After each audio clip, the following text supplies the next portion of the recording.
At 4 in the morning, Lin Suifin crouched at the end of the hallway on the 32nd floor, wringing her rag so hard her knuckles went white. The yellowed photograph in her pocket had been pressed against her body the whole way. The edges were damp with sweat. In the photo, her husband, Su Guoqing, had collapsed on this very floor 3 years ago. Security footage showed he had confronted someone in the conference room before he died, but the complete recording had been deleted. She hadn't come here on some undercover mission. She had come to find one person. The person who had seen her husband last. Monday morning at 8 o'clock, the click of high heels approached from the far end of the corridor. Zhou Min covered her nose and said, "You reek of bleach. Stay away from me." Lin Suifin lowered her head. From the corner of her eye, she caught the ID badge clipped to Zhou Min's chest, Director of Marketing. This was the woman who had been in charge of managing the surveillance archives 3 years ago. The smell of disinfectant in the hallway was indeed so strong it made even Lin Suifin's own eyes sting. But she didn't move away. She just dipped her rag back into the bucket and kept scrubbing the floor. Zhou Min walked past her, her stilettos leaving a trail of faint scuff marks on the freshly mopped surface. Lin Suifin didn't look up, and her hands never stopped moving. She'd been here 2 days now and had already learned a janitor's rules. Keep your head down, do the work, don't make eye contact with management, and whatever management says, goes. That was the first lesson Xiao Lihua had taught her. On her first day at the company, Xiao Lihua had been the one to show her around. At 7:30 that morning, Lin Suifin had been standing at the rear entrance of the Huadai Group Tower, wearing an old quilted coat she'd bought at a labor market for 30 yuan. The security guard had sized her up for a while before asking who she was looking for. She said she was looking for Xiao Lihua from the cleaning crew. The guard made a call, and 5 minutes later, a woman in her 50s emerged from the freight elevator. She was wearing a faded blue uniform, sleeves rolled up to her elbows, exposing 2 thick arms. She wasn't wearing gloves. The skin on the backs of her hands was red and rough, cracked open in some places. She looked Lin Suifin up and down and said, "So you're the new one?" Lin Suifin nodded. Xiao Lihua didn't say much else, just turned and headed inside, motioning for her to follow. They passed through a narrow corridor, past a stairwell cluttered with junk, and into the janitorial locker room in the basement. The room wasn't big. A row of metal lockers lined the wall, and a long table sat in the middle, cluttered with a few pairs of rubber gloves and a half-open case of disinfectant. The air smelled of damp and cheap laundry powder. A few other cleaners were already changing. When they saw Lin Suifin walk in, their eyes lingered on her for a couple of seconds before drifting away. Xiao Lihua fished a blue uniform out of a locker and tossed it to her, then handed her a mop. "When you mop, follow the grain of the tile. Don't just swirl it around." Xiao Lihua demonstrated as she spoke. "If the grain runs vertical, you mop vertical. If it's horizontal, you mop horizontal. Swirling doesn't clean it right, and once it dries, it leaves streaks everywhere." She then fished a pair of rubber gloves off the table. "Put these on. The disinfectant burns your hands." Lin Suifin took the gloves, but didn't put them on right away.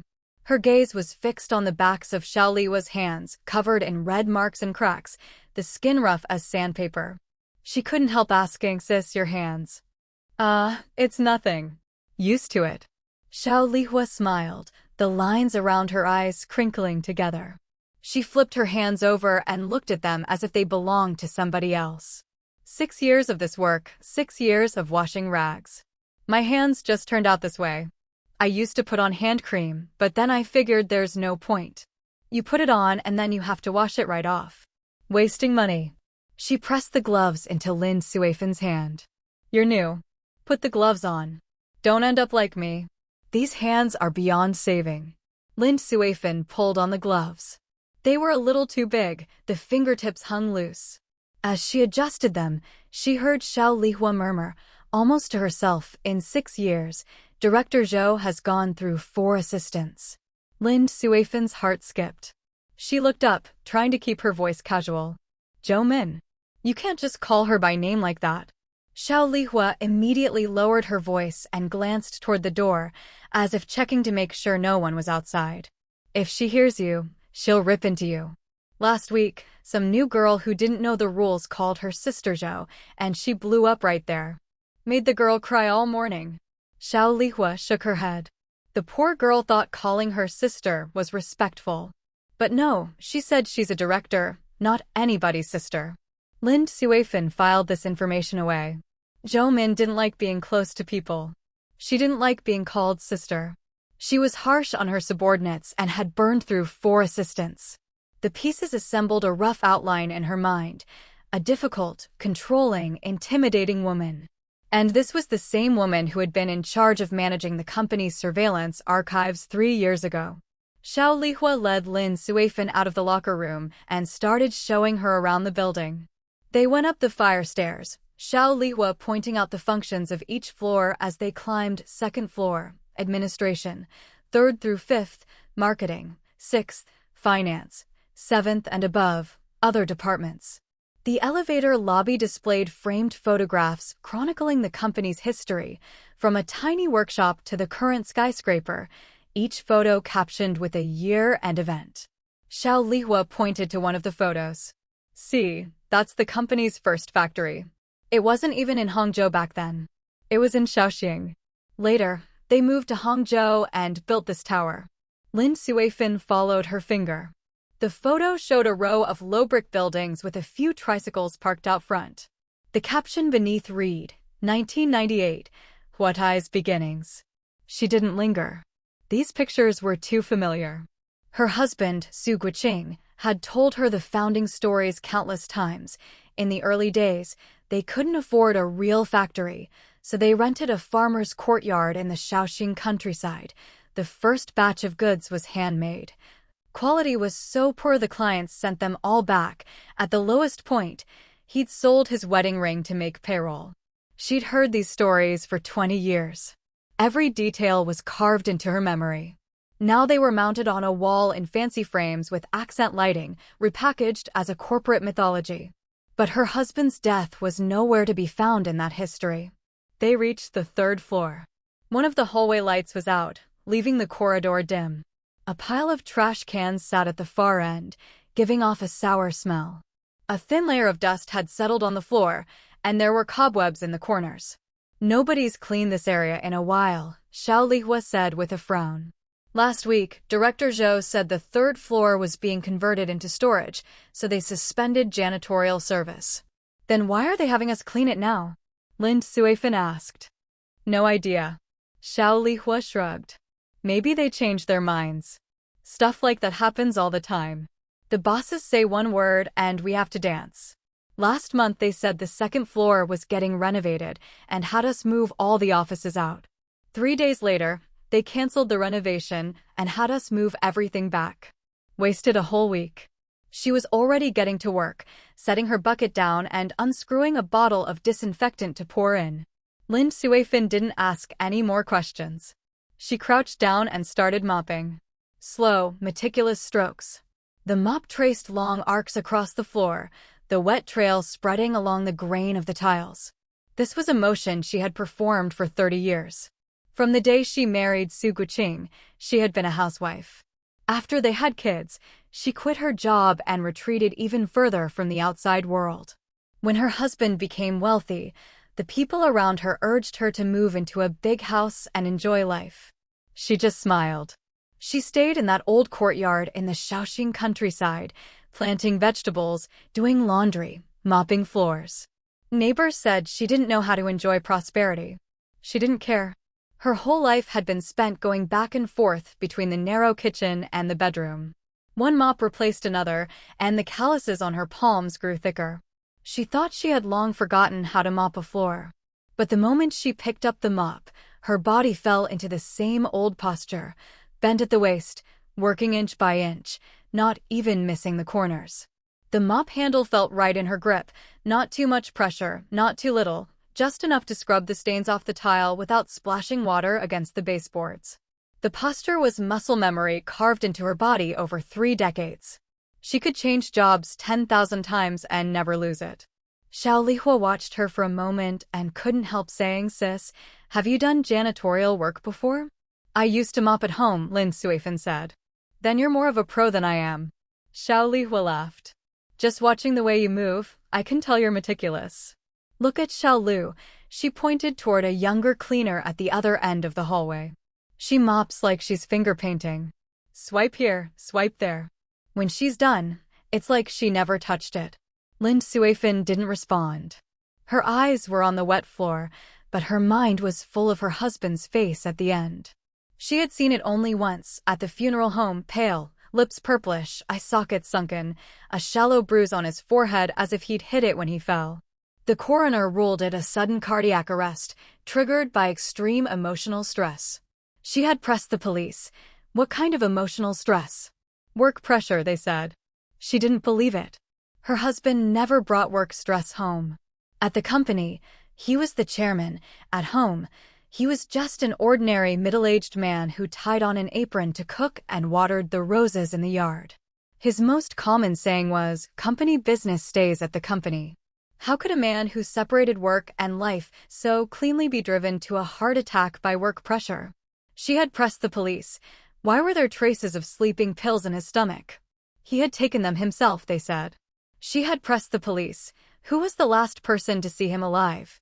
The surveillance footage showed he was alone in the conference room, they said. She had pressed the police.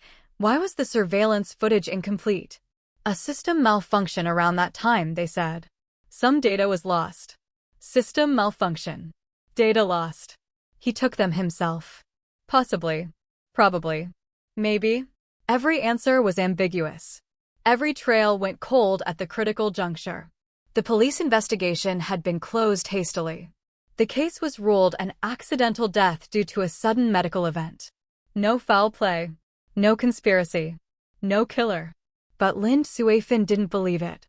She had been investigating for 3 years. She gathered information from former employees, traced clues through her husband's old call logs, and pieced together fragments of truth through countless sleepless nights. 3 years of investigation had left her certain of one thing. The last person to see her husband alive was Zhou Min. And the complete surveillance footage from 3 years ago had been deleted by Zhou Min herself. Now she was here, working as a janitor, standing in the hallway where Zhou Min walked every day. Zhou Min was in the office at the end of the corridor, in her high heels, holding a coffee mug, probably going through her morning emails. She had no idea that the cleaner bent over the mop outside her door was inching closer and closer to her world. Sis, ease up. The floor can't take it. Xiao Lihua's voice broke her trance. Lin Suifin looked down. The rag in her hands was twisted out of shape, her knuckles white. She released her grip. The indentations from her fingernails left red marks on her palm. Sorry. I zoned out. Don't worry about it. Xiao Lihua handed her a bottle of water. Take a break. This building's too big. You can't rush it. Lin Suifin took the water, unscrewed the cap, and drank. The water was cool going down her throat, settling her nerves. She couldn't be impatient. She'd waited 3 years. A few more days didn't matter. She needed evidence. She needed a witness. She needed someone who could prove that Zhou Min had deleted that footage. Xiao Lihua sat down next to her, pulled out her phone, and glanced at the time. Almost 8. Director Zhou will be doing her rounds soon. She walks through the 3rd floor every morning. Says she's inspecting the cleaning, but really she's just looking for something to pick at. She stood up and brushed the dust off her pants. Sis, watch yourself.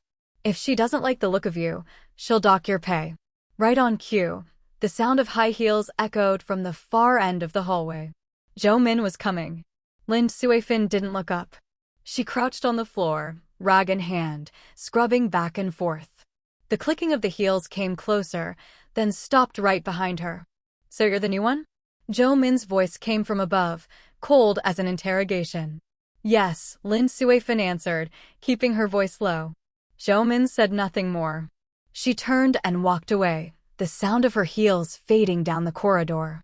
Lin Suifin lifted her head and watched the back of that light gray blazer disappear around the corner. A single thought filled her mind. Asterisk, that's her. That's the person who deleted the last images of my husband. Asterisk, she was one step away from the truth. The next morning, Lin Suifan arrived at the office half an hour early. The entire tower was still immersed in a shallow gray silence. The security guard, old Zhang, was dozing in his booth, his head bobbing, the surveillance monitors flickering through feeds from every floor. Lin Suifan changed into her uniform, hid the 2 vegetable buns she'd brought from home deep inside her locker, and grabbed her mop and bucket to head up to the 3rd floor. The 3rd floor was empty. The hallway lights weren't fully on yet. Only the emergency lights cast a dim yellow glow. She swept and mopped everything that needed it, moving faster than usual. Then she carried her bucket toward the end of the hallway and stopped in front of an iron door. She remembered it clearly. She had noticed it on her very first day. The door wasn't large, the paint chipped and peeling, the lower section covered with shoe prints as if someone had kicked it repeatedly. It had an electronic keypad lock, an older model, the numbers worn down so you couldn't tell which keys were used most often. A draft seeped through the crack under the door, carrying a smell of dust and old paper. Lin Suifan stared at the keypad for a moment, pretending to study the safety placard on the door. But her ears were tuned to every sound around her, the hum of the elevators running, the airflow in the vents, the distant ring of a phone in some office. She caught everyone. That door can't be opened. Xiao Lihua's voice suddenly came from behind her. Lin Suifan's heart jumped, but her face showed nothing. She turned to see Xiao Lihua approaching from the other end of the corridor with her own bucket. Why not? The code is only known to administration. Xiao Lihua set her bucket down. People used to try to force it open. They'd kick it. Then they broke the lock and administration installed a security door.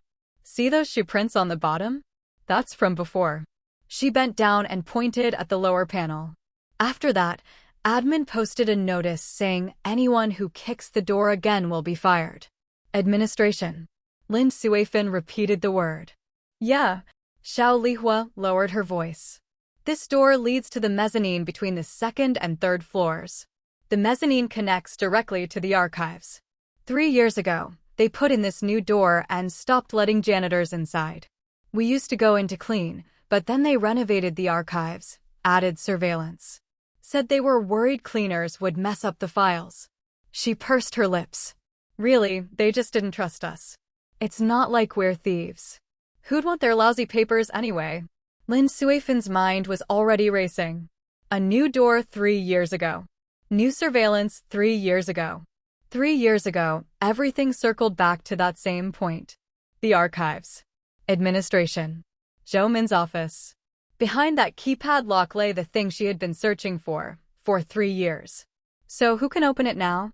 She kept her tone light, as if asking out of idle curiosity. Admin people. Xiao Lihua tilted her head, thinking. Director Zhou can open it for sure. And her assistant, that young Deng girl, she can too. And the head of admin, Director Qin, probably has the code. Anyone else, I don't know. Zhou Min Deng Xia. The head of administration. 3 keys, 3 people who could access the archives. She had to get close to them one by one. What's in the archives? Lin Suifan asked. All documents. Xiao Lihua waved a hand dismissively. Every contract, meeting record, financial report since the company was founded. It's all in there. When we used to clean in there, all you saw were metal filing cabinets, row after row, like a library. Meeting records. Lin Suifan's heartbeat quickened. If the surveillance footage from that night 3 years ago had been deleted, what about the meeting minutes? Zhou Min could delete video footage, but she might not have been able to destroy the paper records. There could still be an unaltered set of minutes in the archives, documenting what happened in the final moments before her husband died. I'm going to take a look, Lin Suifan said, already moving. Xiao Lihua called after her, Sis, don't go wandering off. There are cameras on that floor. If you get caught, it's big trouble. Lin Suifan didn't stop. She walked to the stairwell and descended half a flight via the fire stairs. The mezzanine wasn't a full floor. It was wedged between the 2nd and 3rd floors, accessible only through the stairwell. The passageway was dim, one of the motion sensor lights broken, only a single fluorescent tube buzzing overhead. She pushed open the fire door to the mezzanine. The corridor was much narrower than the main floors, barely wide enough for two people. No windows lined the walls. The air smelled of mildew. At the end of the hallway was a glass door with a sign reading Archives. The door wasn't fully closed. It was ajar, a sliver of light spilling through. Someone was inside, and they'd been there recently. Lin Suifan edged closer, her fingers resting lightly on the doorframe. She peered through the crack. The lights were on. A cup of coffee sat on the desk, steam still rising. Whoever it was had just stepped out. Her eyes swept the room quickly. The archive room wasn't big, maybe 300 square feet. Metal filing cabinets lined the walls. None of them were locked. Every drawer was labeled by year and category. The windows were covered by heavy curtains. Only the overhead fluorescent lights kept the room stark white. Lin Suifan pushed the glass door open and slipped inside. She didn't dare turn on any extra lights. She used only the glow from her phone screen. The labels on the filing cabinets were dense with numbers 2000, 2001, 2002, all the way to last year. Her eyes landed on the drawer for 2017. Her hand trembled slightly as she pulled it open. The metal drawer made a faint scraping sound, piercingly loud in the silence. Inside were folders packed tight, blue covers, each spine marked with year and category. Her fingers flipped rapidly through them. Annual summaries, financial reports, personnel files, meeting minutes. Meeting minutes. She pulled out the folder and opened it. The first page was the January 2017 meeting notes, discussing the annual budget. The second page was February, on new project approvals. She turned page after page, her fingers moving faster. July, August, September, she was there. The September 2017 meeting minutes. Her eyes darted across the paper. September 3rd, discussion on product upgrades. September 10th, approval of marketing strategy. Then she flipped to the next page and her fingers froze. September 15th, 2017. There was only one line in the meeting minutes. Chairman Su Guiqing and Wu Xiaomei held a private conversation in the conference room, lasting approximately 45 minutes. After the meeting, Chairman Su felt unwell and left early. The recorder's signature, Zhou Min. Zhou Min. She had written this. She had recorded this meeting. Lin Suifan stared at that line for a long time, her fingertip tracing over the paper. A 45-minute private conversation. What did they talk about? Why did he feel unwell? She needed to know the content of that meeting, but these minutes held nothing. Just as she was about to take a photo of the page, she heard footsteps in the hallway. Light footsteps, but getting closer. Lin Suifan hastily shoved the folder back into the drawer, closed the cabinet, and crouched down behind the last row of filing cabinets. Her heart hammered, a buzzing in her ears. The door swung open. It was a young woman in a white blouse and black skirt, an ID badge clipped to her chest. Lin Suifan recognized her through the gap between the filing cabinets. Deng Xia, Zhou Min's assistant. She had seen her on the third floor before, trailing behind Zhou Min, carrying her bag, handing her documents, never saying a word. Deng Xia walked to the desk, picked up the still steaming cup of coffee, and took a sip. Then she moved to the filing cabinets, pulled open a bottom drawer, and took out another folder. Through the gap, Lin Suifan read the cover, September 2017 Personnel Change Records. Her heart jolted. Personnel changes. The month her husband died, there had been a personnel change? Who left? Who came? Deng Xia opened the folder and flipped through it quickly, her expression focused, completely unaware that there was another person in the room. Lin Suifan took the opportunity to silently shift her weight, but her knee accidentally bumped a nearby chair. The chair leg scraped against the floor with a shrill squeak. In the silent archive room, it sounded like a thunderclap. Deng Xia's head snapped up. Who's there? Lin Suifan knew there was no hiding now. She stood up from behind the filing cabinet, dropped her head, and held her rag up to her chest. It's me. Janitor. Janitor. Deng Xia frowned. This isn't a janitorial area. I got lost. Lin Suifan kept her head low, her voice as humble as possible. First day. Still learning the layout. Sorry, I'll leave right now. Wait. Deng Xia stopped her. Lin Suifan halted. Her heart thundered, but her face was blank. In the split second before she turned around, her mind raced through the possibilities. If Deng Xia asked why she was really here, she'd say she was lost. If she asked if she'd touched any files, she'd say no. If she threatened to report her to Zhou Min, then let her report her. She was just a janitor. Worst case, she'd get yelled at and lose a little pay. But Deng Xia didn't press. Her gaze lingered on Lin Suifan for a few seconds, then seemed to decide that this middle-aged woman in an old uniform, holding a rag, posed no threat whatsoever. You clean pretty well, she said. Can you wipe down the coffee table for me? It hasn't been done in days. Sure. Lin Suifan walked over and picked up the rag from the table. The coffee table was cluttered with a few magazines and a framed photo. The photo was of Zhou Min and a man.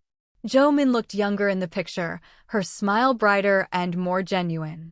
The man was in his early 30s, square-jawed, wearing gold-rimmed glasses that gave him a scholarly look. They were leaning their heads together, a beach in the background. She didn't recognize the man. But Deng Xia's gaze kept drifting to that photo, an unreadable emotion in her eyes. Lin Suifan caught the detail. She deliberately slowed down her wiping, giving Deng Xia time to keep looking at the picture. Director Zhou's ex-husband is quite handsome, Lin Suifan said in a casual, gossipy tone. The folder in Deng Xia's hand hit the floor with a slap. She bent down to pick it up, and when she straightened, her expression had changed. How do you know he's her ex-husband? Director Zhou mentioned it.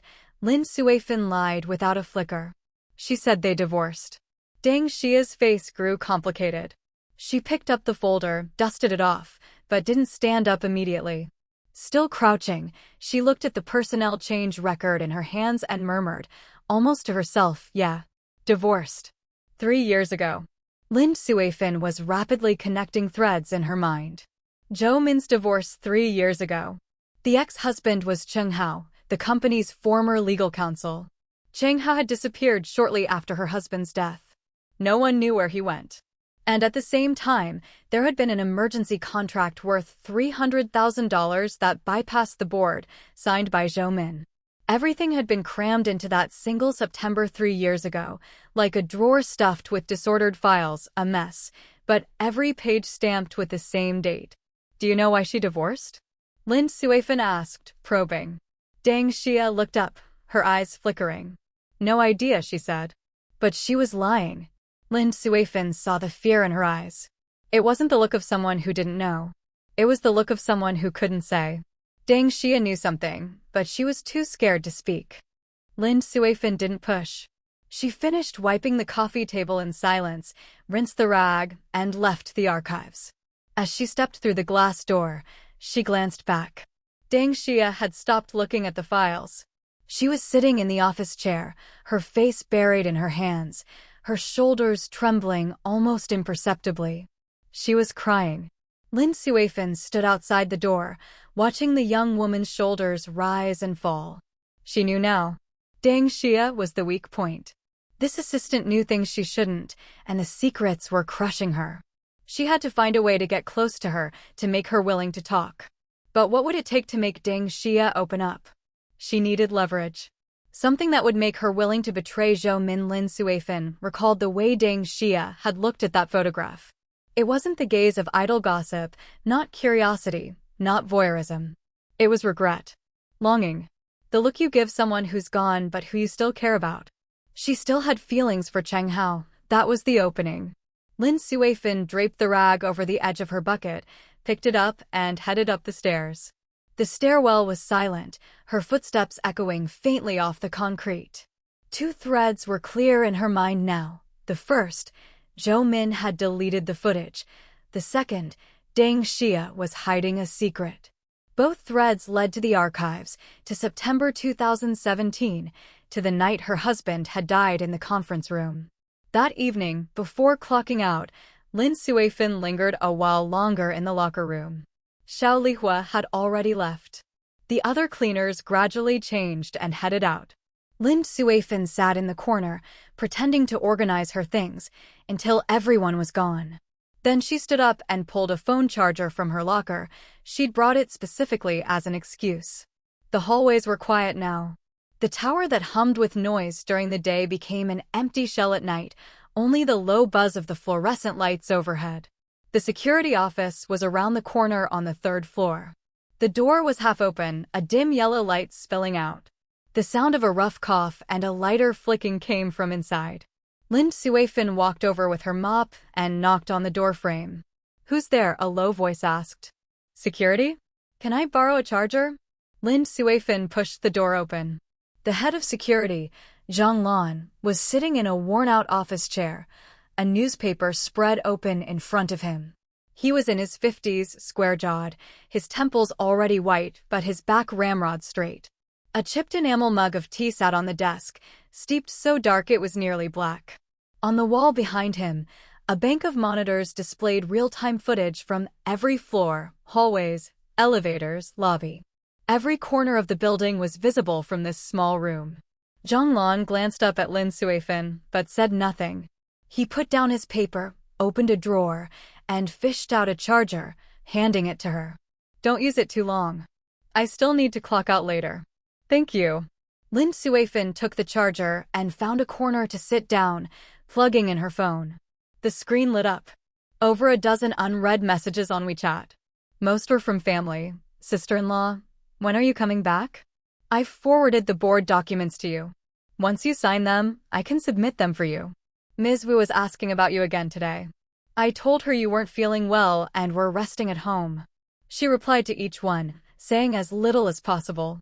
Her fingers moved quickly across the screen while her mind was elsewhere. Zhang Lan, she had asked Su Defa to look into him. Head of security at Huadai Group, been with the company for 8 years.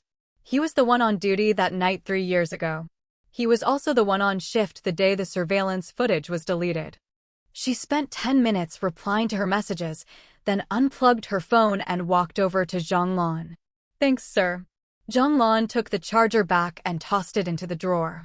Lin Suifan didn't leave immediately. She stood there, as if suddenly struck by a thought. "Sir, you've been here a long time, haven't you? Worked here many years." 8, Zhang Lan said, voice flat. "That is a long time." Lin Suifan smiled. "I'm new. Hope you'll look out for me." She paused, her tone becoming even more offhand. "By the way, sir, can I ask you something? Do you know Director Zhou's ex-husband?" Zhang Lan's hand froze in midair for a split second before he continued turning the page of his newspaper, not looking up. "Why are you asking about that?" "Just curious." Lin Suifan kept her smile harmless. "A woman like Director Zhou, I just wondered what kind of man would marry her. Everyone says she's got a temper. I was just a little curious about what her ex was like." "Don't know him." Zhang Lan looked down, flipping a page. "I'm just a security guard. How would I know a director's family?" As he said it, his right hand unconsciously touched his forehead. Lin Suifan had seen this on TV, touching the forehead, nose, ears, textbook lying signals. But she didn't call him out. Never mind, then. She turned, mop in hand, heading for the door. "Have a good night, sir." Outside the security office, Lin Suifan stood in the hallway and let out a long breath. Zhang Lan's reaction told her one thing. He knew Cheng Hao and he knew he shouldn't. If he was just a security guard, not knowing the director's family was normal. But he had touched his forehead when he said he didn't know them, meaning not only did he know him, but he knew things he didn't want to talk about. He was the head of security. He had access to all personnel entry and exit records, all surveillance archives from 3 years ago. He hadn't failed to see. He had chosen not to look. Why? Lin Suifan didn't go straight home. She walked out of the building, stood under a street lamp, and called Su Defa. Su Defa had been her husband's secretary and was one of the few people she could truly trust. The call connected after 2 rings. "Hello? Suifan?" Su Defa's voice always carried the guarded caution of an old-school secretary. "Uncle Su, let me ask you something." She kept her voice low and glanced back at the office tower. No one at the entrance. The light was still on in the security booth. Zhang Lan hadn't left yet. Our company's head of security, Zhang Lan, do you know him? Zhang Lan. Su Defa paused. I know him. He's been here since old Su's time. He's a former soldier. Old Su recruited him personally. Did he know about the deleted surveillance back then? Su Defa fell silent. The only sound on the line was his heavy breathing. After several seconds, he spoke. He knew. He mentioned it to me once. He said there was a power outage in the security booth that night for about 20 minutes. The backup power had been switched off by someone. By the time the power came back on, a section of the surveillance record had already been deleted. Why didn't he report it to the police? Because he was paid off. Su Defa's voice turned grim. Lin Suifin's grip on the phone tightened until her knuckles were white. Who paid him? Zhou Min. Su Defa said. I don't know the exact amount. Zhang Lan's wife had cancer that year. The hospital was pressing hard for payment. Zhou Min gave him a sum of money and told him to stay quiet about the surveillance. The money was deposited directly into the hospital account, labeled as a corporate donation. So even if you audited the books, you wouldn't find anything. So that was it. Lin Suifin leaned against the lamppost and looked up at the top floor of the building. Zhou Min's office window was still lit. That woman, the last person to see her husband alive, was sitting up there in her heated office, probably sipping her last cup of coffee for the night. She had no idea that someone downstairs was peeling back the layers of her 3-year-old secret, layer by layer. Is he still in contact with Zhou Min now? I haven't heard of anything. Su Defa hesitated. Suifin, be careful. Zhou Min is not as simple as she seems. She could delete surveillance, pay off the head of security, force Cheng Hao to vanish. She couldn't have done all that alone. There's someone behind her. You know what I'm saying. I know, Lin Suifin said. She hung up. The street lamp light fell across her face, stretching her shadow long. Su Defa was right. Someone was behind Zhou Min. The proof was that emergency contract for $300,000, signed without board approval. A marketing director couldn't circumvent the chairman and sign a contract of that size alone, not unless someone gave her the authority. Who was that person? The answer was staring her in the face. Wu Xiaomei, her own sister-in-law. After her husband died, Wu Xiaomei had taken over the company as acting chairwoman. If there was a deal between Wu Xiaomei and Zhou Min, everything fell into place. Lin Suifin crouched under the street lamp and covered her face with her hands. She needed proof. She needed a witness. She needed Zhou Min to say, with her own mouth, what had happened that night 3 years ago. Thursday morning, Zhou Min exploded in the hallway. It started with a ceramic coffee mug. The mug, according to Zhou Min, had been purchased abroad and cost 200 euros. Xiao Lu from the cleaning crew had accidentally knocked it off the desk and shattered it while wiping down Zhou Min's office. Xiao Lu was so terrified she burst into tears on the spot and fled to the locker room, too scared to come out. Zhou Min stood at the end of the second-floor corridor, holding up a shard of porcelain, her voice carrying the entire length of the floor. Who did this? Show yourself. The cleaning crew all had their heads down. No one said a word. Not talking. Zhou Min sneered. Fine. Then everyone in the cleaning crew gets half their pay docked today. Xiao Lihua, who had been silent the whole time, suddenly stepped forward. I broke it. It has nothing to do with anyone else. Her voice wasn't loud, but it came through clearly in the quiet hallway. Zhou Min narrowed her eyes, like a cat that had found its target. You? Yes. Xiao Lihua straightened her back. I knocked it over this morning while I was dusting. I'll pay for it. You'll pay for it? Zhou Min laughed, not because it was funny, but because the idea was absurd. What's your monthly salary? 3,800 a month? This mug cost 200 euros. At the current exchange rate, that's almost 1,600 yuan. Can you afford that? I can pay in installments, Xiao Lihua said, her voice still steady. Installments? What is this, a mortgage? Zhou Min tossed the shard of porcelain at Xiao Lihua's feet. By the end of today, I want 2,000 yuan on my desk. If it's a cent short, you can resign. Xiao Lihua's face went white. She made 3,800 a month.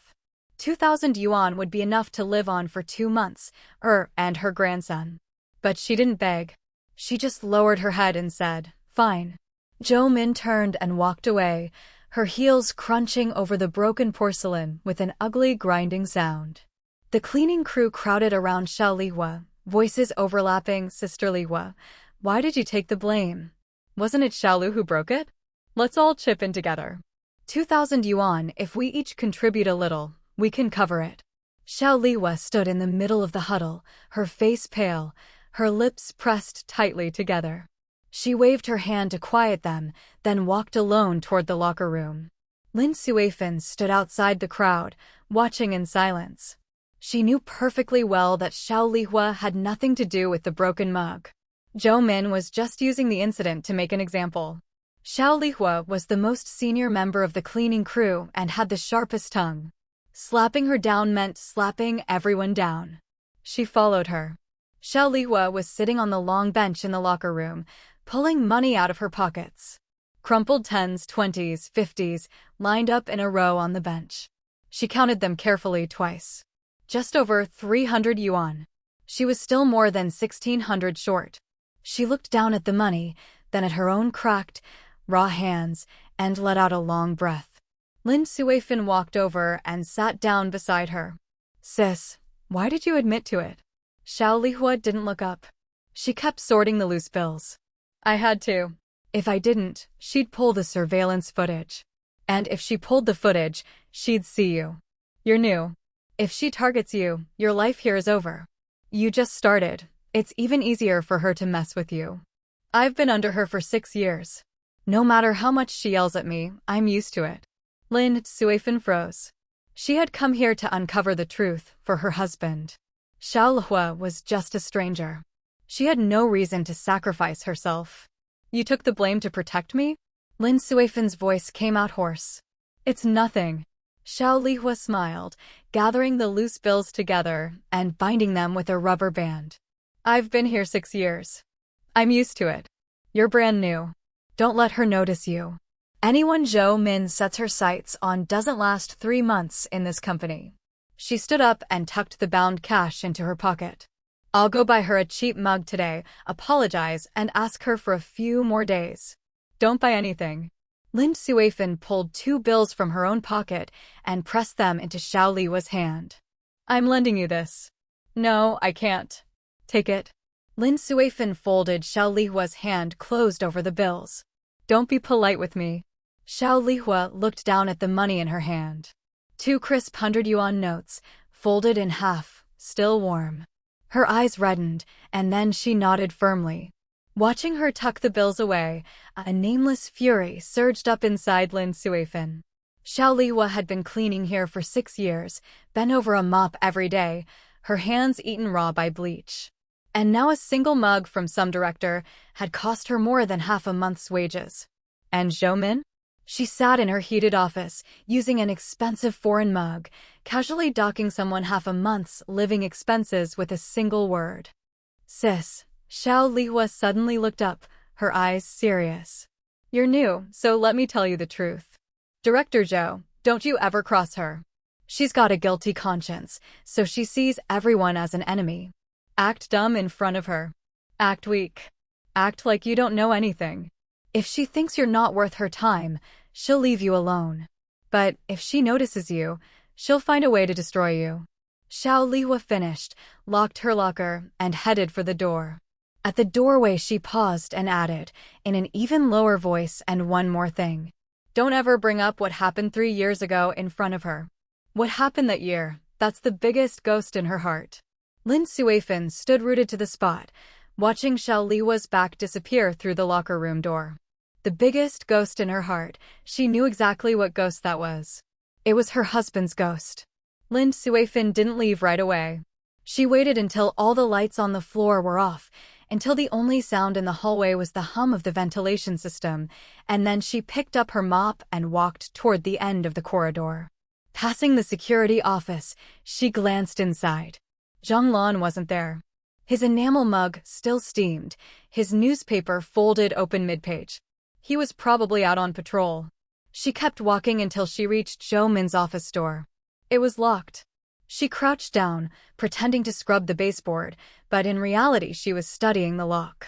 A standard pin tumbler lock. Not hard to pick. She'd had locksmiths at her house before and had watched them work. She knew the general principle. But she wasn't planning to break in now. It was too early. She hadn't gathered enough evidence yet. She stood up and was about to leave when she noticed a sliver of light coming from the crack under Zhou Min's office door. Not the overhead light, a phone screen. Someone was inside, and they had turned off the lights. Lin Suifan held her breath and took a step back. She didn't run. She just bent over again and kept wiping the floor with her rag. A few seconds later, the sliver of light went out. Another minute passed, and the door opened. Zhou Min stepped out, phone in hand, her expression unreadable in the dim hallway light. She saw Lin Suifan and froze. "What are you still doing here?" "Working overtime, mopping." Lin Suifan kept her head down, the rag in her hand continuing its circular motion on the floor. "During the day there's too many people, can't get it really clean. I come back at night and do it again." Zhou Min didn't suspect a thing. In her eyes, this middle-aged woman in an old uniform was nothing but a simple, honest janitor. She locked the door, walked past Lin Suifan, and the sound of her heels receded into the empty hallway. Lin Suifan waited until she was long gone before straightening up. She didn't go back to mopping. Instead, she crouched down by Zhou Min's office door and examined the area around the lock. There was a thin scratch on the doorframe, about 5 feet off the ground. The scratch was fresh, the exposed metal hadn't oxidized yet. Someone had tried to pick this lock recently. Maybe Zhou Min had locked herself out.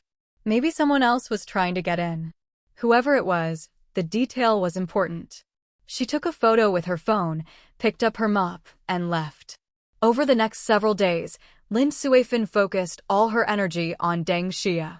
Deng Xia's workstation was in the admin department on the second floor, right next to Zhou Min's office.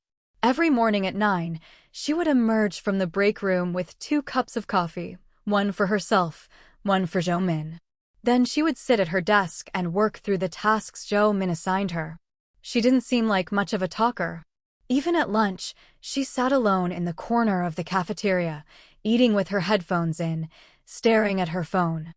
Lin Suifan began timing her cleaning schedule to coincide with Deng Xia's presence. At 9:10 a.m., she'd pass Deng Xia's desk with her mop. At 12:30 p.m., she'd happen to sit at the table next to her in the cafeteria. At 3 p.m., when the admin staff took their afternoon tea break, she'd be in the hallway wiping down windowsills. She never initiated conversation. She just let the other woman grow accustomed to her presence. Occasional eye contact, a brief nod, then back to work. It was a subtle approach, making herself part of the background first, before inching forward. By the 3rd day, Deng Xia started greeting her. "Morning, Auntie." The young woman's voice was soft, as if afraid Zhou Min would overhear. Lin Suifan smiled and replied, "Morning," then lowered her head and kept scrubbing. She wouldn't let herself appear too warm, that would only arouse suspicion. On the 4th day, when Deng Xia was looking for a seat in the cafeteria, tray in hand, Lin Suifan shifted aside to make room. Deng Xia hesitated, then sat down. They ate their respective meals without much talking. On the 5th day, Deng Xia spoke up first. "Auntie, do you always eat so little?" She was looking at the simple greens and rice on Lin Suifan's tray. "At my age, you can't eat as much," Lin Suifan smiled. This was their first real conversation. She carefully controlled the pace, not steering it toward sensitive topics. They talked about the weather, the cafeteria food, the company's overtime culture, all harmless subjects, but every word was slowly building trust. On the 6th day, as they passed each other, Deng Xia furtively pressed a pack of cookies into Lin Suifan's hand. "Auntie, these are really good. Try them." Then she hurried off, a little embarrassed. Lin Suifan looked down at the cookies in her hand, and a complicated feeling stirred in her chest. This girl wasn't a bad person. She was just an ordinary person who'd been dragged into something she shouldn't have been part of. She probably knew things, but she was trapped by fear, too. Another week passed. Lin Suifan was working late as usual, mopping floors at 8 in the evening. Most of the staff had already left. In the admin department, Only Deng Xia remained, still organizing materials for the next day's meeting. Lin Suifan brought over a cup of hot tea and handed it to her. "Thank you, Auntie." Deng Xia took the tea, a tired smile on her face. "Still here so late?" Lin Suifan sat down next to her. "Director Zhou has an early meeting tomorrow. I still haven't finished preparing the documents." Deng Xia rubbed her eyes. "Before every meeting, she makes me double-check all the files. Not a single typo allowed. Last time, I misplaced a decimal point on one number, and she made me redo the entire PowerPoint. I pulled an all-nighter." Lin Suifan was silent for a moment. Then, in a very offhand tone, she said, "Has Director Zhou always been like this? Or did she change in the last few years?" Deng Xia's fingers, flipping through the documents, paused. "She used to." She hesitated. "She wasn't like this before, I heard. She used to be decent to her subordinates. It was only 3 years ago that she started changing." As soon as the words left her mouth, she dropped her head, as if regretting she'd said too much. 3 years ago. Always 3 years ago. Lin Suifan didn't press. She simply said, "People change." Deng Xia didn't respond. She kept flipping through the documents, but her fingers were trembling slightly. Lin Suifan knew she couldn't push any further. If she pushed, the girl would retreat completely. She stood up, patted Deng Xia on the shoulder, and left. That night, lying on the bed in her rented room, Lin Suifan stared at the ceiling. Deng Xia had said Zhou Min changed 3 years ago. What happened 3 years ago that turned a decent boss into a woman people feared? Her husband's death. That was the only answer. Zhou Min had deleted the surveillance footage, which meant she had seen something she wasn't supposed to see. She might not have been the killer, but she was definitely there. She saw her husband in his final moments. She saw who had triggered his emotional breakdown, the breakdown that stopped his heart. She was too scared to tell the truth, because that person was someone she couldn't afford to cross. And that person, in all likelihood, was her own sister-in-law, Wu Xiaomei. Lin Suifan closed her eyes. She remembered her husband in those final weeks. He couldn't sleep. He'd sit on the balcony smoking. She asked him what was wrong. He told her it was just company stuff, not to worry. She thought it was ordinary business stress. Looking back now, he might have sensed what was coming. That night, Lin Suifan had a dream. Her husband was still alive, sitting at the dinner table at home, eating the braised pork she'd made. She told him to eat more. Look how thin he'd gotten. He smiled and said okay, then picked up a piece of meat with his chopsticks and brought it to his mouth. But the meat fell from his lips, dropped onto the table, and transformed into a small white pill. She jolted awake. Outside the window it was still dark, the streets at 4 in the morning so quiet it felt like time had stopped. She sat on the edge of the bed, buried her face in her hands, and let her shoulders shake in silence. The next day was Saturday. According to the schedule, Lin Suifan was supposed to have the day off, but she volunteered for overtime. By now, she had mapped out every surveillance camera in the building. The third-floor hallway had 2, one aimed at the elevator bank, one at the end of the corridor. But the mezzanine level only had 1 camera, at the entrance to the archives, and its angle was awkward. It only captured the front of the door. The sides were out of view. Saturday afternoon, during the shift change when Zhang Lan was away from his post, she slipped into the mezzanine. The archive door was still ajar. She slipped inside and went straight for the 2017 filing cabinets. She needed more evidence, not just the meeting minutes, but personnel files, financial records, anything connected to that September 3 years ago. She opened the second drawer, 2017 personnel files. She flipped through rapidly and found Zhou Min's file. Employment history, hired in 2014 as marketing director. August 2017, additionally appointed head of administration. September 2017, her fingers stopped. September 20th, 2017, promoted to vice president. Her husband died on September 15th. 5 days later, Zhou Min got a promotion. That was no coincidence. Lin Suifan photographed the page and kept flipping. In Wu Xiaomei's file, she found an even more critical entry, September 16, 2017. The day after her husband's death, Wu Xiaomei was emergency appointed as acting chairwoman by the board. The appointment document read, "Due to the sudden death by illness of Chairman Su Guqing, the board has voted to appoint Wu Xiaomei as acting chairwoman until a new chairman is elected." Below was a note. This board meeting was conducted via telephone conference. Voting result: 5 in favor, 2 abstentions. Who were the 2 who abstained? Qian Wenbin, she later found out, was one. Who was the other? She photographed this document as well. The archive room's windows were covered by heavy curtains, only the overhead fluorescence buzzing. Lin Suifan crouched in front of the filing cabinet, dimmed her phone screen to the lowest setting, and paged through documents one by one. She found Cheng Hao's resignation record, September 30, 2017, resigned for personal reasons, did not complete handover procedures. She found a copy of the $300,000 emergency contract, dated September 14, 2017, the day before her husband died. The counterparty was a firm called Xingheng Investment, a name she had never heard before.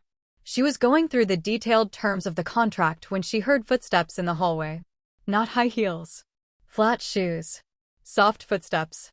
Lin Suifan immediately shut off her phone screen and crouched down, pressing herself against the side of a filing cabinet. The door opened. It was Deng Xia. Deng Xia didn't turn on the light. She stood in the doorway, her face lit by her phone screen. She looked like she was hesitating, standing there for several seconds before stepping inside. She walked to the last row of filing cabinets, crouched down, and pulled open the bottom drawer. Lin Suifan was less than 6 feet away, with only a single row of cabinets between them. She held her breath, motionless. Deng Xia took an envelope from the drawer. The envelope had nothing written on it, but it was bulging with contents. She stuffed it into her bag, then crouched back down to lock the drawer. Just as she stood up to leave, her gaze fell on the mop and bucket Lin Suifan had left on the floor. She froze. "Who's there?" Her voice trembled. Lin Suifan slowly stood up. Deng Xia saw her and her expression shifted from fear to shock, then to something complicated and unreadable. You're not a janitor." Her voice was barely a whisper, each word sounding like it was forced through clenched teeth. "A janitor wouldn't be in the archives at this hour. And you're not here working overtime, organizing files." Lin Suifan glanced at her bag. "What's in that envelope?" Deng Xia's lips trembled. She didn't answer.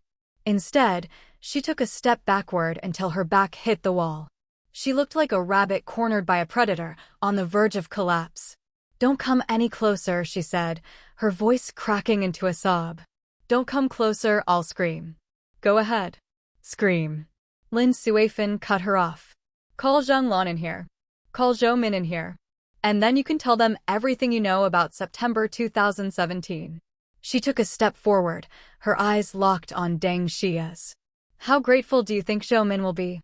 Deng Xia's tears spilled over.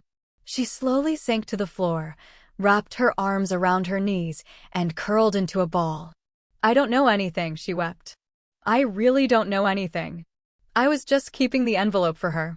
I never looked inside." "How did Cheng Hao disappear?" Lin Suifan crouched down to her level. At the sound of that name, Deng Xia's crying hitched for an instant. She looked up, her tear-streaked face a mask of shock. "How do you know about Cheng Hao?" "I know more than you think." Lin Suifan's voice was calm. "Your ex-boyfriend is Zhou Min's ex-husband. You took this job because of him, didn't you?" Deng Xia's lips trembled again. She tried to speak, but the words seemed to catch in her throat. Finally, she nodded hard. "I can help you," Lin Suifan said. "But you have to tell me the truth." The archive room fell silent for a long time. Deng Xia sat on the floor, clutching the bag with the envelope so tightly her knuckles went white. When she had cried herself out, she wiped her eyes and started speaking, her words broken and halting. "Before Cheng Hao disappeared, I was the last person he contacted. He called me that night and said he had a document, proof that Zhou Min was involved in an illegal deal. He said he hid it somewhere only I would know." She lifted her head, her eyes hollow. He said if something happened to him, I was supposed to give the document to the police. The next day, he was gone. Where's that document now? Lin Suifan asked. Deng Xia didn't answer directly. She took the envelope from her bag and opened it. Inside wasn't a document. It was a key. A small brass key, like one for a storage locker. A label was stuck to it with a string of numbers, C037. He told me over the phone, Deng Xia said.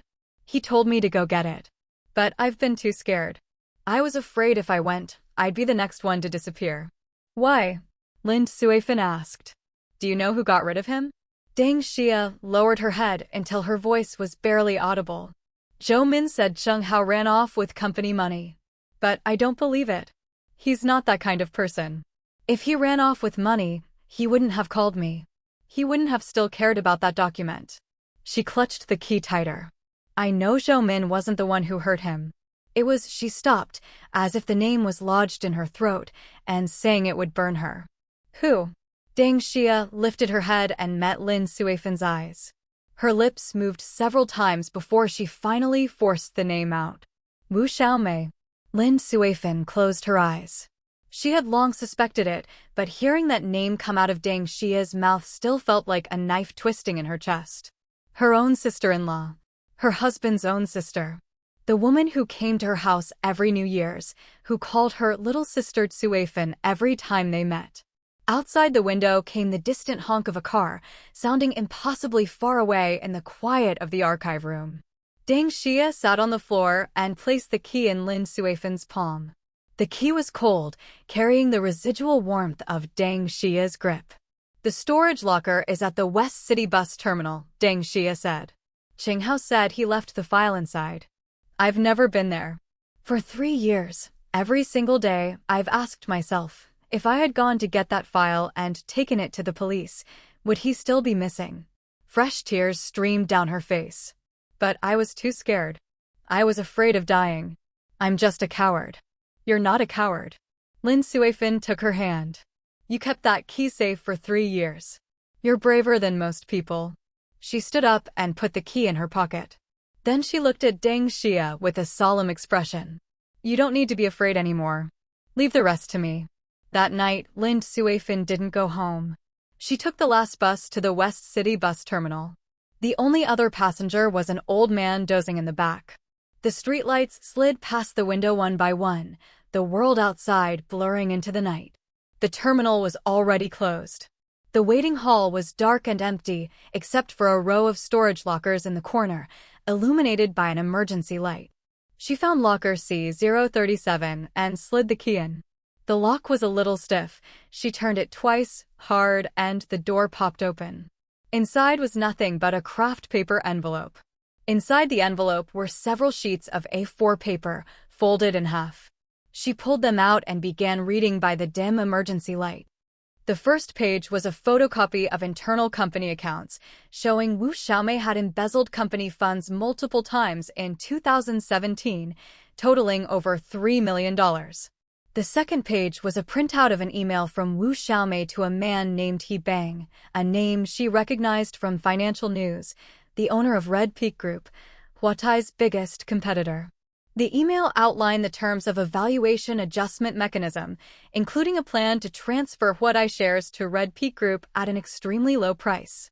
The third page was a sworn statement written by Cheng Hao himself, detailing how Wu Xiaomei had used Zhou Min to control the surveillance system, how she had arranged for someone to drug Su Guqing, and how she had threatened Cheng Hao to keep him quiet. Lin Suifan read those pages 3 times from beginning to end. Then she folded them back up, put them in the envelope, and tucked it securely inside her jacket. Her hands were trembling, but her mind had never been clearer. 3 years. She finally had her answers. Thursday morning, Zhou Min exploded in the hallway. It started with the cleaning crew breaking her coffee mug. A ceramic mug imported from abroad, 200 euros. Xiao Lu was so terrified she couldn't speak, shrinking into a corner, her whole body trembling. Zhou Min stood in the middle of the hallway holding up a shard of porcelain, her voice carrying the entire floor. Who did this? Show yourself. Xiao Lehua stepped forward. She said she broke the mug. It had nothing to do with anyone else. Jo Min narrowed her eyes at her, the way a cat looks at a mouse. You'll pay for it? Your salary is $3,800 a month. Can you afford it? I can pay in installments, Xiao Liwa said, her voice perfectly steady. By the end of today, I want 2,000 yuan on my desk. If it's a cent short, you can resign. Jo Min tossed the shard of porcelain at Xiao Liwa's feet and walked away. Lin Suifan stood outside the crowd, watching in silence. She knew the mug wasn't broken by Xiao Liwa, but she also knew why Xiao Liwa had stepped forward. This woman who had soaked her hands in bleach for 6 years was protecting her in her own way. She walked over and pulled Xiao Liwa aside. Sis, why did you confess? I had no choice. Xiao Liwa kept her head down. If I didn't, she'd check the cameras and find you. You just got here. If she finds you, your life is over. Lin Suifan couldn't speak. She pulled 2 bills from her pocket and pressed them into Xiao Liwa's hand. Xiao Liwa looked down at the 2 crisp 100 yuan notes, and her eyes reddened. Sis, you're a good person. Lin Suifan didn't answer. She turned and walked toward Jo Min's office. Only one thought filled her mind. Jo Min, it's time to settle our score. Jo Min's office door was ajar, the hum of the coffee machine drifting out. Lin Suifan stood outside for 3 seconds, took a deep breath, and pushed the door open. Jo Min was sitting behind her desk, holding a freshly brewed cup of coffee. When she saw Lin Suifan enter, she frowned. Are you here to confess too? No. Lin Suifan shut the door behind her. I'm here to tell you something. What? 3 years ago, you deleted a segment of surveillance footage. That footage was the last record of my husband before he died. Jo Min's coffee cup froze in midair. The aroma of coffee filled the quiet office, mingling with the heavy scent of Jo Min's perfume. Behind the cup, Jo Min's face had gone rigid. What are you talking about? Her voice was unnaturally strained. I'm not talking nonsense. Lin Suifan stared into her eyes. My husband is Su Guqing. On the night of September 15th, 3 years ago, he died in the company conference room. You personally deleted that night's surveillance footage. Jo Min's face turned white. The coffee cup hit the desk with a slap, coffee splashing across the papers. She didn't wipe it. She just stared at Lin Suifan, as if truly seeing her for the first time. Who are you? I'm Su Guqing's wife. Lin Suifan's voice was calm. And the new chairwoman of Huadai Group. My identity was officially registered with the Commerce Bureau 3 days ago. This office you're sitting in, strictly speaking, it's mine. Jo Min's face went from white to ashen. She stood up, bracing her fingers on the desk. What do you want? I want the truth. Lin Suifan held her gaze. Who was with him that night? Who caused his breakdown? Who told you to delete the footage? Jo Min didn't answer. Her chest was heaving. Her lips moved several times, but no sound came. If you won't say it, I'll say it for you. Lin Suifan pulled the photocopies she'd retrieved from the bus terminal locker out of her pocket and laid them on the desk. Wu Xiaomei ordered you to delete the surveillance.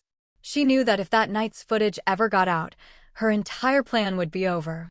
Jo Min stared at the pages on the desk, her body beginning to shake. Qing Hao told me over the phone back then. Qing Hao? Jo Min's head snapped up. How could he have evidence? He's been missing for 3 years. Before he disappeared, he hid the evidence in a place only Deng Xia knew about. Lin Suifan said. She kept it safe for 3 years. She was too scared to go get it, but she couldn't bring herself to throw it away either. Jo Min's face collapsed entirely. She slumped into her chair, staring blankly at the documents. She's got patience, she said, with a bitter, twisted smile. 3 years. She's been holding on to it all this time. She's my key witness now, Lin Suifan said. Jo Min closed her eyes. The office was silent for several minutes. Then she let out a long breath. I was there that night. But I wasn't the one who drugged Chairman Su. The man who drugged him was He Bang, Wu Xiaomei's lover. He posed as a client to attend the meeting. While Chairman Su went to the restroom, he slipped sleeping pills into his tea. How do you know it was him? Because I was the one who gave him the pills. Jo Min opened her eyes, but there was no light in them, just 2 dead glass beads. Wu Xiaomei told me to get the drugs. She said it would just make him fall asleep. No danger to his life. She said after he woke up, she'd talk things over with him properly. I believed her. I never imagined that Bang would use that meeting to pressure him into signing over the company to Red Peak Group at a 70% discount. Jo-min's voice began to shake. Chairman Soo refused to sign. Then Bang. He said a lot of horrible things. Chairman Soo became more and more agitated, and then he suddenly clutched his chest and collapsed. I was terrified. I wanted to call an ambulance, but Wu Xiaomei stopped me. She said to wait half an hour before calling, to let the drugs metabolize. Lin Suifan's fists clenched. Her fingernails bit into her palms. The pain traveled up her arms, keeping her clear-headed. Her husband had collapsed on the conference room floor, his heart stopped, struggling in agony, and Wu Xiaomei had stood right there, watching the clock, waiting for him to die. Why didn't you call the police? Lin Suifan's voice was raw. Because Bang threatened me. Jo-min lowered her head. He said he'd done business with my ex-husband. He knew where Cheng Hao was. If I didn't cooperate, Cheng Hao would be in danger. Cheng Hao had already disappeared by then. I thought he was just hiding from death somewhere. I thought he might still come back. I was terrified I'd never see him again. Silence filled the office. Outside the window, the sun filtered through the blinds, casting parallel lines of light on the floor. From the street below came the sound of passing cars. Somewhere in the distance, someone was on the phone, their laughter faint and far away. The sounds of normal life drifted into this office, gratingly out of place. Where is he now? Lin Suifan asked. Jo-min shook her head. I don't know. After he vanished, he never contacted me again. Lin Suifan looked at this woman. Detestable and pitiful. For the sake of a man who was already gone, she had destroyed herself and, indirectly, killed her husband. What other evidence do you have? Jo-min pulled open a drawer and took out a USB drive. These are backups of my chat logs with Wu Xiaomei. And this mug, the one Bang gave me the day of the meeting. He said it was German-made, nothing valuable, just a small gift. I checked it later. The inside was coated with something. When heated, it releases trace amounts of a sleeping compound. She smiled bleakly. He was covering his bases, even against me. Lin Suifan took the USB drive and the mug. She held the mug up to the light. The transparent wall showed nothing unusual, but a faint blue fluorescence shimmered on the inner surface. This was the mug Bang had used, at some moment she would never know, to drug her husband. Wu Xiaomei promised me a new identity, a new job. Jo-min wiped her eyes with the back of her hand. She said after this was done, she'd send me abroad. Said everything was arranged. I was so naive. You don't have the right to claim naivety. Lin Suifan stood up, walked to the door, and looked back at her. You're an accomplice.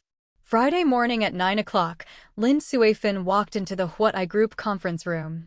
She wasn't wearing a janitor's uniform today. She was dressed in a dark blue pantsuit, her hair pinned up, wearing light makeup.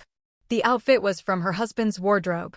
The blazer was a little big, the shoulder seams drooping a centimeter, but after a good pressing it wasn't too noticeable. She had inspected herself carefully in the restroom mirror, making sure every hair was exactly where it should be. When she entered the conference room, the receptionist, Xiao Chen, froze. May I ask who you are? I'm the new chairwoman, Lin Suifan said evenly. First day at the office. Please notify all department heads. I'm calling a general meeting at 9:30. The conference room door was open, and over 30 people had filed in. Lin Suifan stood by the window, her back to the room, looking out at the city street. She counted the seconds in her head. She was also counting every person who walked in. By the time Jo-min arrived, her face was already pale. She saw Lin Suifan standing by the window and her footsteps faltered. Then she kept her head low and took a seat at the very edge of the front row. She didn't look at anyone. And no one looked at her. Wu Xiaomei was the last to enter. She was wearing a white blazer, and when she walked in on her high heels, her signature smile was still plastered on her face. Suifan? The smile flickered for an instant when she saw who was on the stage, but she recovered quickly. What are you doing here? I thought you were taking the day off. Sit down, sister-in-law, Lin Suifan said. Wu Xiaomei's smile couldn't hold. She sat in the middle of the front row, her eyes darting back and forth between Zhou Min and Lin Suifan.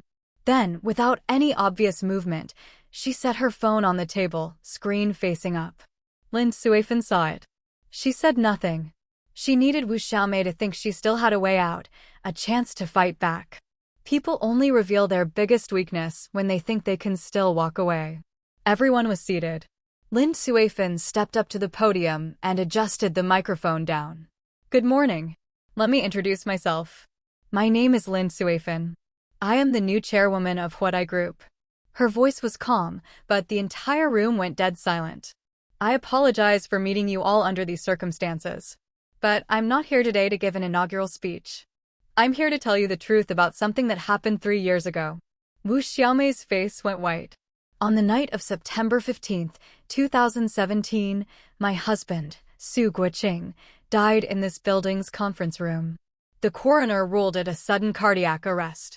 But what the police didn't know was that someone slipped sleeping pills into his tea that night. She clicked a remote, and a photo of He Bang appeared on the projection screen. This man is He Bang, chairman of Red Peak Group. He is also, she looked directly at Wu Xiaomei, my sister-in-law's secret lover. A stir rippled through the conference room. He conspired with Wu Xiaomei to drug my husband and, while he was disoriented, corner him in the conference room to force him to sign a contract selling off the company's shares at a fraction of their value. When my husband refused, He Bang taunted him until his heart gave out and he collapsed on the conference table. Lin Suifan's pace was unhurried, every word clear as glass. Wu Xiaomei was right there. She watched my husband collapse, and then she stopped the person who tried to call for an ambulance. No one spoke. Every eye in the room swiveled to Wu Xiaomei. Wu Xiaomei shot to her feet. Are you insane? Her voice was trembling, but she was still fighting to keep her composure. Do you have any proof? Without proof, you're just slandering. Here's your proof.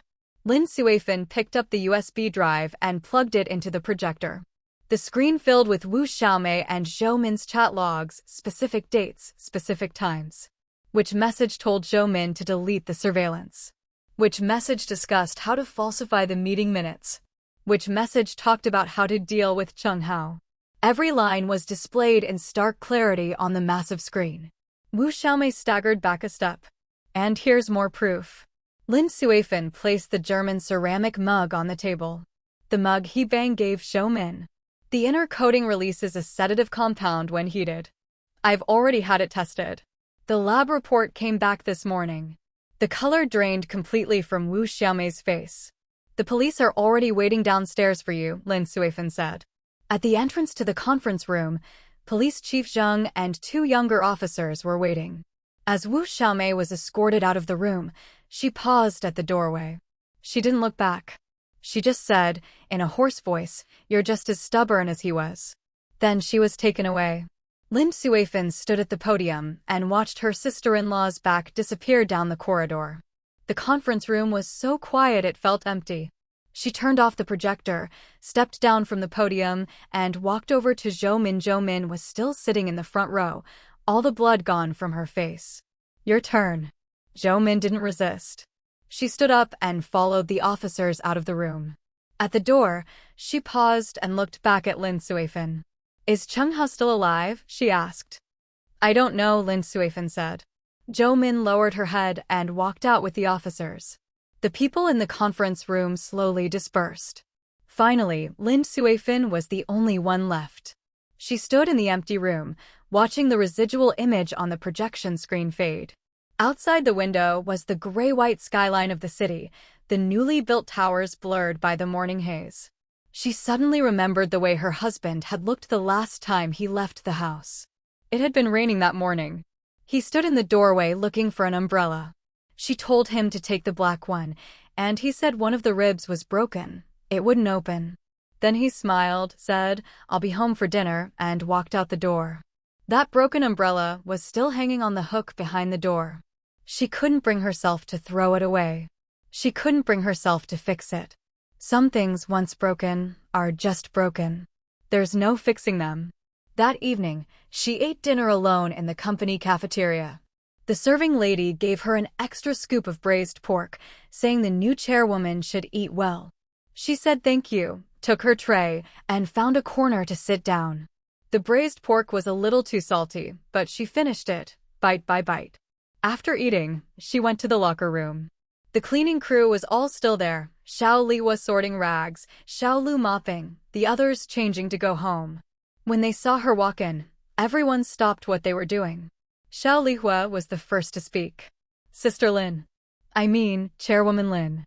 Lin Suifan walked over and pulled an envelope from her bag, handing it to her. The mug. You don't have to pay for it. And the 3 months of bonuses you had docked, the company is reimbursing you. Xiao Lihua took the envelope and looked inside. A stack of bills, more than she'd handed over. The tears came instantly.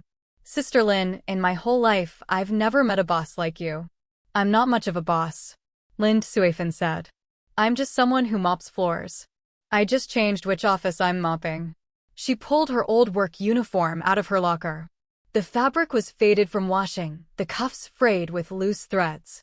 She still folded it neatly and placed it in her bag. She wasn't planning to return it. It was the best disguise she'd ever worn. 3 months later, the trial began. Wu Xiaomei was sentenced to 15 years in prison on charges of intentional injury causing death, embezzlement, and evidence tampering. He Bang received life in prison for intentional injury causing death, commercial bribery, and evidence tampering. Zhou Min, for aiding the crime and tampering with evidence, but with credit for cooperating with the investigation, was sentenced to 3 years suspended. Lin Suifan didn't attend the sentencing. She went back to the old courtyard in the Shaoxing countryside. She watered the roses in the yard. She fixed the broken rib on the umbrella behind the door, replacing the old spoke with a new one. When she opened it, the mechanism was still a little stiff, but it worked. She stood in the doorway, holding the umbrella up to the sun, turning it around. The sunlight filtered through the fabric, warm on her face. In the afternoon, she went to her husband's grave. The lettering on the headstone was still sharp. She'd had it recarved 3 months ago. She pulled the yellowed photograph from her pocket. In it, her husband stood in front of the company tower, smiling broadly.